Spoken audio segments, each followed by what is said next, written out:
This is Vera Mbese representing from Cameroon, my heritage. I choose the drama because where I'm from, our art is our representation. So there's an art right here of an African queen.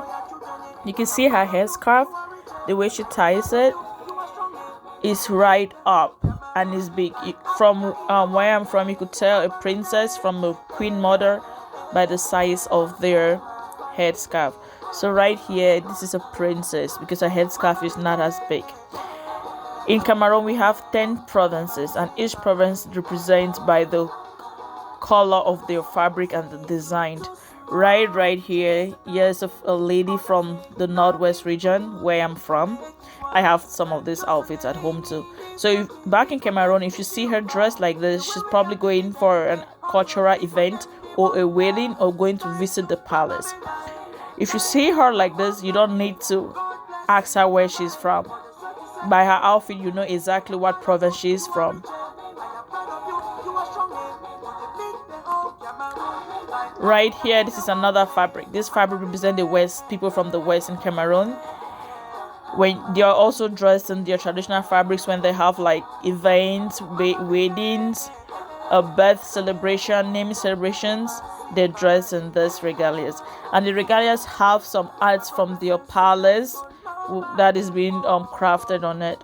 There's another fabric. This fabric is from the people from the southwest.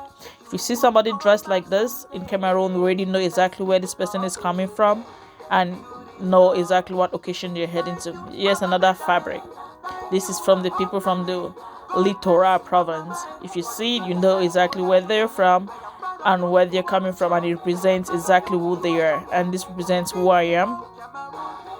Right here too, this is another fabric. I could make it really deeper so you can see it has some drawings on it. This represents the people from the Libya.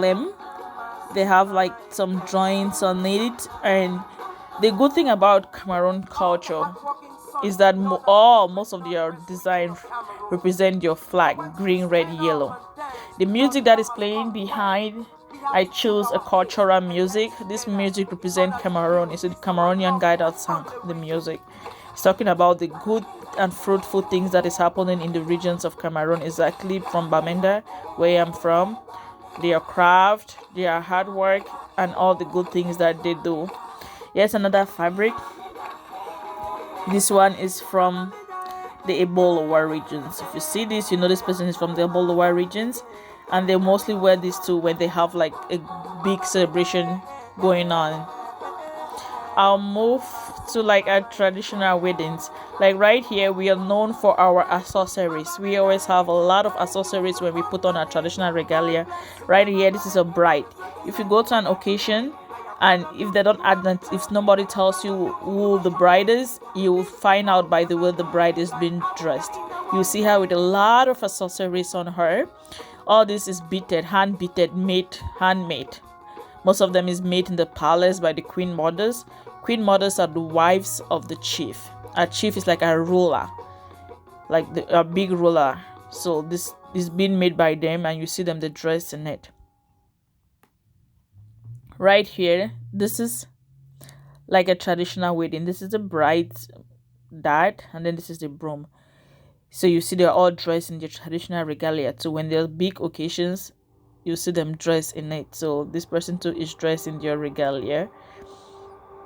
See, and then most of the time we don't drink in cups when we have occasions. We drink in something called calabash. It's a sign of respect. Right here, this is a queen mother. You see how she's dressed in her traditional regalia. She has a stick, she has her accessories, and then you see this right here like a leaf. When she has this on, it's a leaf jewelry. You know, she has this on when there's something going on in the palace, when they like when we have a birth celebration or a naming celebration, they'll wear this, and we don't greet them with their hands. We bow down for them. We don't greet them. It's a tradition.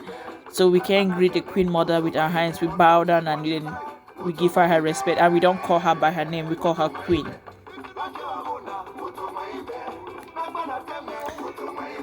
Right here, this is a king, the ruler, the lion of the empire. You see him seated on his seat. He sits on animal's back. You see all his jewelries that he has on. He has a lot of jewelries. Look his chain. Look at his heart. And he has his own traditional outfit too. A king comes out when there's a serious occasion. He comes out and then he talks to his people. If you want to talk to the king, you have to pass through the king's men in order to get the king. But when there's something that is really huge, the king comes out and talks to his people. This is what sometimes he sits on too when he's in the palace. Sometimes he sits on this. This is tool crafted with maybe ancestors or ancestors. It's been crafted. I've lived in Cameroon for a while. I never had the chance to sit on it or to go to it because you can't. And then one thing about Cameroonians, we love our cultures. During our traditional festivals, we make even our cakes with our traditional fabrics. You can see this is a collar knot. These are always open when you want to start an occasion. Those elders, they crack it open and throw it on the floor with some drinks on it. It's just asking the ancestors to bless the occasion, asking them for their blessing. This is the calabash I was talking about. You cannot give an elderly person drink in a glass. You always have to put a drink in this calabash for them to drink. This is a little drum. We hit it down sometimes. We hit it to dance a traditional dance with it. So pretty much that's the end of my presentation. So like somebody like me, this represents me. Like I was raised in a royal family, so I am one of the princesses of the fandom of the Northwest region, and this is how I dressed, like this. And during my traditional wedding, this is how I was dressed.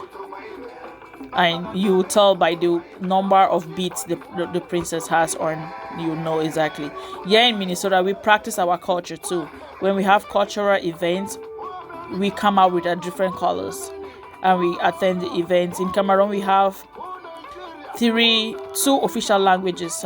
We have English and French, and then each province has their own vernacular, their mother tongue that is speak, and then we have one common language, which is the broken English that we all relate to. So you don't have, in the community, they don't have to say, oh, tell you if this person is a princess, or is just a dot, or is just a regular citizen, or it's a queen mother, or they don't need to tell you where exactly they are from. From their dressing, you know exactly where they are from. The music behind now, again, is another traditional music from Cameroon. This one is from the Southwest region. Hope you enjoy my presentation, my little exploration of Cameroon culture. If you have another question, you can reach out to me. Thank you.